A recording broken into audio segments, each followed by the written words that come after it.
She falsely accused him of a devastating accusation, and it took his career, and she was awarded $1.5 million. Oh yes, we're gonna get into it, man. Basically this clip I came across, and I said, man, we do a video reacting to it, man. I haven't seen it. We're gonna react to it together. Without further ado, let's see what they're talking about.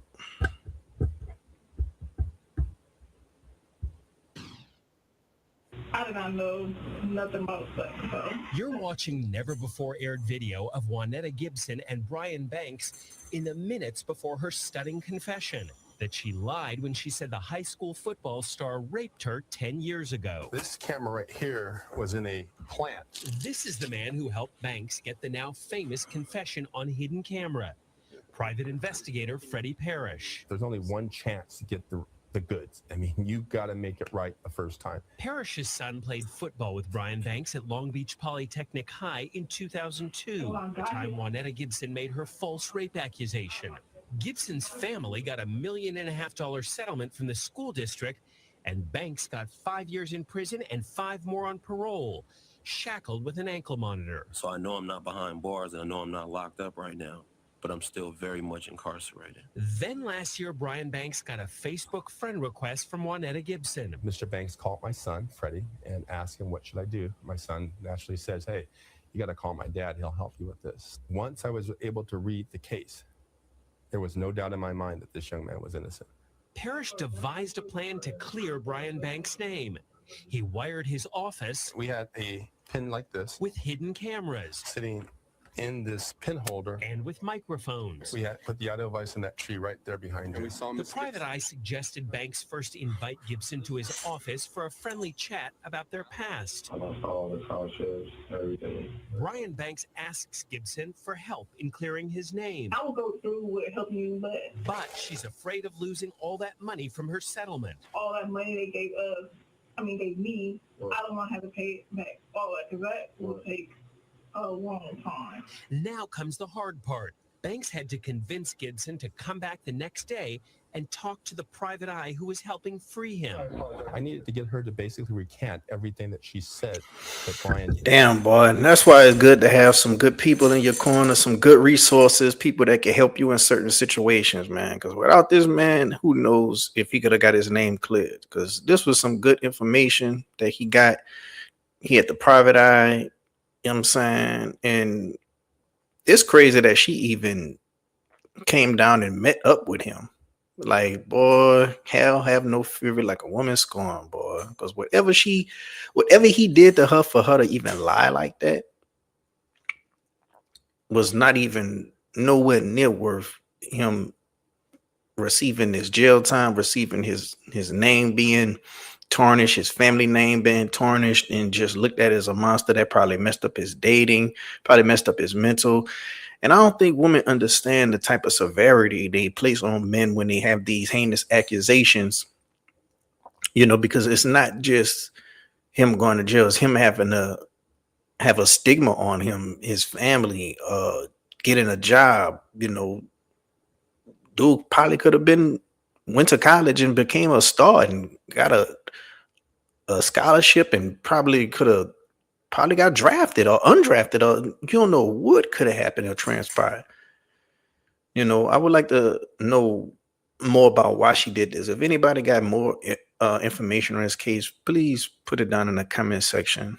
If you know anybody who had a similar situation, put it down in the comment section. But man, the men, whatever y'all got going on with a woman and she's mad at you, try to fix that, because you don't know what type of, you know, mental state she's in, because she could lie on you and ruin your career. She could go to HR. If you're somebody you work with, she could just do anything when she's upset, because when women are upset, they just go strictly off emotion and they try to get back at you as worse as possible.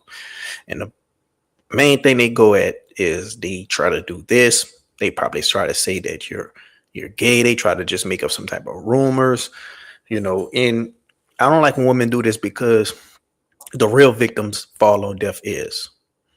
You know, the actual victims out here of these real, you know, crimes that took place, it falls on deaf ears. you know, and that's just as worse as the guys that they're making go through with this. It's the real victims can't get real justice, or they're not believed because so many women has these false accusations, you know, and it's sad, but it's crazy that she even agreed to come down there, especially after the family got that money, you know. Did 10 years ago. If I let this man down, I would have to live with that the rest of my life. The mood in the room was light, but investigator Parrish's questioning got heavy. When did you encourage it? Was it after him, before him? After him. Now the big question. Did he rape you? No, he did not rape you. Did he kidnap you? When she said those things, what did you say to yourself? Wow. I got it. It was the key evidence that Banks' lawyers from the California Innocence Project needed to go back to court. And that undercover video got Brian Banks' rape conviction thrown out. Banks' lawyer, Justin Brooks. Well, the videotape is a slam dunk in the sense that she's recanting her testimony. She's specifically saying that he did not rape her. Parrish has had big celebrity cases and well-known clients, but this assignment had a different kind of payoff. Now, I had an opportunity to make a difference in a man's life. And finally, what about Juanetta Gibson, who got all that settlement money after making a false accusation? We asked the DA's office and the school district if they plan to try and recover it. They wouldn't comment.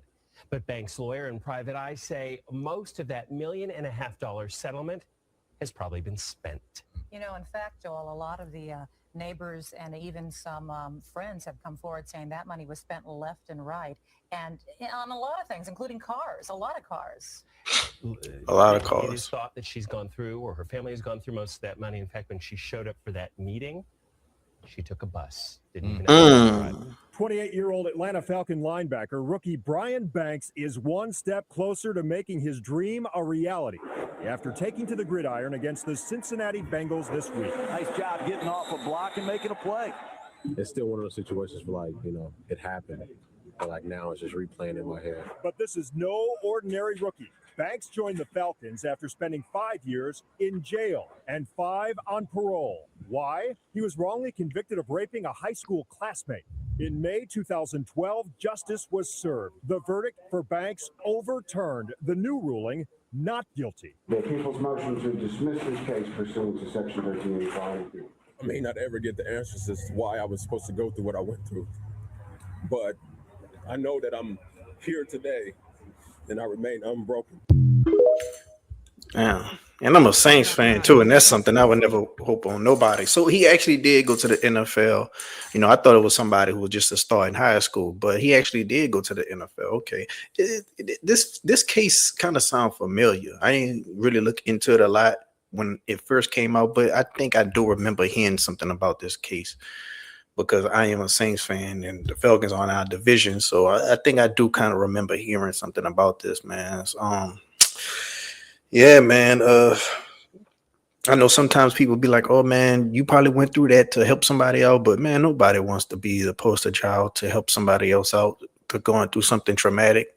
Nobody wants that, man.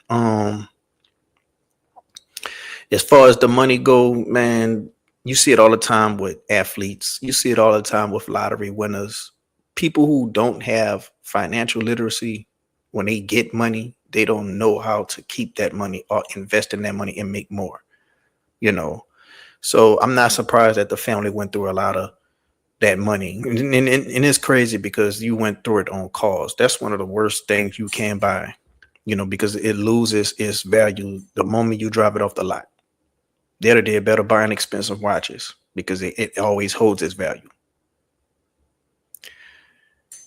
As far as the money that they already spent, I'm pretty sure that they can't do nothing with that. They probably just got to take that on the chin. But as long as these accusers don't get no type of consequences, nothing is never going to change. They're going to always be having these accusations. As long as they don't get no type of jail time for making falsely accusations, they're going to be incentivized to keep coming up with these little things, you know? So I just want to know what y'all think down in the comment section below. If y'all have any more information on this story, please feel free to write it down in the comment section. If anybody had a similar story that they overcame with this, let me know down in the comment section what happened. Trying to build a community here where we could talk about things and discuss things and maybe come up with solutions or motivations, inspirations, and things of that nature, man. But I do think that the whole system needs to be reworked. I do think that these falsely accusers need to be held accountable, so no other people can falsely accuse other people, and that the real victims don't fall on deaf ears. If you like the video, hit the like button. If you're not subscribed yet, what you're waiting on. Until next time, I'm out.